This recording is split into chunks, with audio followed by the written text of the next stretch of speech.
मृत्यु एक ऐसा सत्य है जिससे बार बार गुजरना पड़ता है। अगर भगवान ने मानवीय शरीर में अवतार लिया है तो उन्हें भी कभी न कभी अपना देह त्यागना पड़ा है। ऐसे में एक रोचक सवाल मन में आता है कि अब तक 4 युग हुए हैं, तो हर युग में एक आत्मा कितनी बार जन्म ले सकती है? तो चलिए समझते हैं इसका जवाब। किसी भी आत्मा के जन्म या मरण के हिसाब को समझने से पहले ये समझना जरूरी है कि कितने युग हैं और उन युगों में समय की गणना क्या है। वैसे यह एक बेहद तार्किक सवाल है कि एक आत्मा हर युग में कितनी बार जन्म लेती है, क्योंकि उसके लिए यह समझना जरूरी है कि किसी आत्मा के जन्म लेने की घटना किन किन कारकों पर आधारित है। लेकिन पहले समय को समझने का प्रयास करते हैं और जानते हैं कि समय की इसमें क्या भूमिका है। शास्त्रों में समय काल को 4 युगों में बांटा गया है: सतयुग, त्रेता युग, द्वापर युग, कलयुग। इन 4 युगों को मिलाकर चतुर्युग बोलते हैं, जो ईश्वर के 12,000 दिव्य वर्षों 360 मानव वर्ष के बराबर होता है। इस प्रकार एक चतुर्युग में 43,20,000 मानव वर्ष होते हैं। इस चतुर्युग को भी 71 बार घूमना पड़ता है, जिसे एक मनवंतर कहते हैं। एक मनवंतर में 30,67,20,000 मानव वर्ष होते हैं। इस मनवंतर को भी 14 बार घूमना पड़ता है, जिसे एक कल्प कहते हैं। एक कल्प में 4,29,40,00,000 मानव वर्ष होते हैं। इस कल्प को भी अनंत बार घूमता रहता है, जिसे एक ब्रह्मा कहते हैं।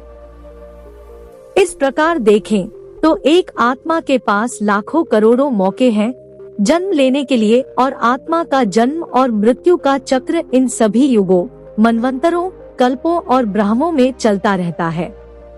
लेकिन इसमें जितने वर्ष आप देख रहे, कोई आत्मा उन सभी वर्षों या कल्प या ब्रह्मा में जन्म ले ही, ये आवश्यक नहीं। किसी आत्मा के जन्म लेने के लिए 2 बातें मुख्य हैं, जिसमें पहला है उसके कर्म और दूसरा है हर युग की परिस्थिति। कैसे जानते हैं? शास्त्रों और पुराणों के अनुसार आत्मा अपने कर्मों के अनुसार विभिन्न योनियों में जन्म लेती रहती है, और उसके जन्म और मृत्यु का चक्र तब तक चलता रहता है जब तक कि वह मोक्ष पाकर परमात्मा में न मिल जाए। इस प्रकार उसका जन्म लेना उसके कर्मों और कुछ स्थितियों में आत्मा की इच्छा के ऊपर भी निर्भर करता है।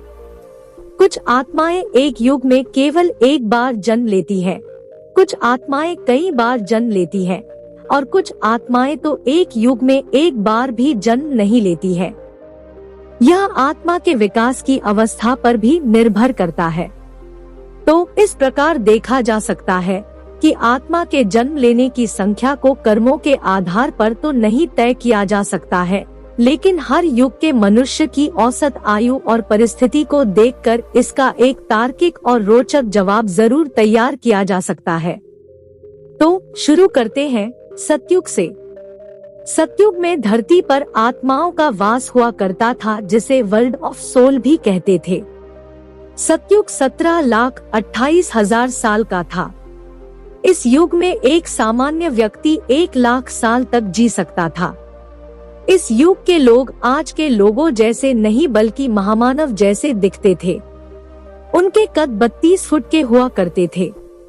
हर युग की तरह इस युग में भी हर आत्मा को मृत्यु को धारण करना ही पड़ता था, लेकिन इस युग में इंसान के पास इच्छा मृत्यु की शक्ति हुआ करती थी। ऐसे में यह संभावना घट जाती है कि कोई आत्मा जल्दी जल्दी जन्म लेती होगी, और यह तय करना भी मुश्किल है कि वह कितनी बार जन्म लेती होगी।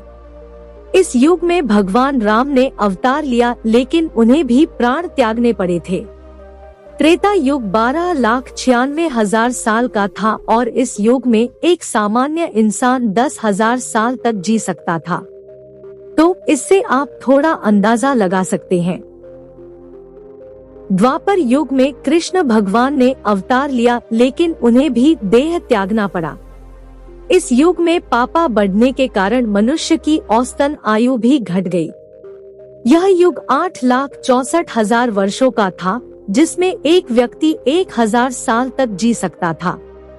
शास्त्रों के अनुसार कलयुग में एक आत्मा 45 बार जन्म लेती है और उसकी औसत उम्र 100 साल तक की होगी। इस प्रकार एक आत्मा एक युग में कितनी बार जन्म लेती है, इस बात का कोई निश्चित उत्तर तो नहीं है, बस एक संभावनात्मक गणना है, लेकिन उसमें भी कई शर्तें हैं।